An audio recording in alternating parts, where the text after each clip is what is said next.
All right, y'all. So I have lived in Asia for about a decade now, and people always ask me, like, how can you be away from your family? You know, how can you have gone and lived in all these different places across the globe? Like, don't you miss America? Don't you want to go back? And I'm just like, no, God makes home for me wherever I go.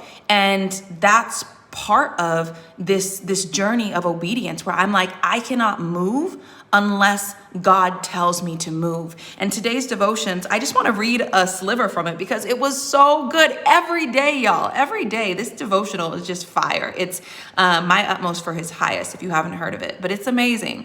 And today, God is amazing, right?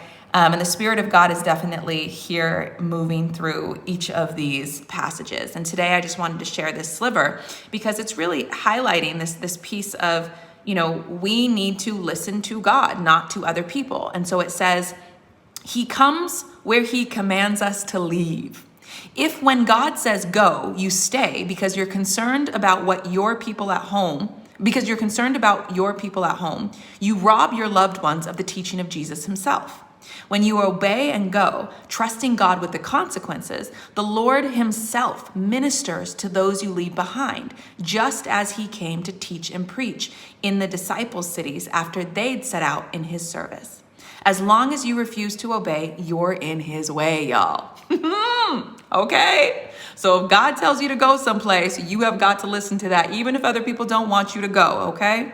It says, watch out if your idea of duty begins to compete with the Lord's commands, right? So if God says, hey, be still, and your kids or your spouse, or your friends ask you to do something, how do you bring that into conversation and say, hey, I love you and I'm going to support you and I need to pause first and be obedient to God, and then I'll come back and do that. Right? How do we always put God's commands first? So he says, watch out if your idea of duty begins to compete with the Lord's commands. If you find yourself saying, I know God told me to go, but my duty is at home, it's an indication that you don't believe Jesus means what He says.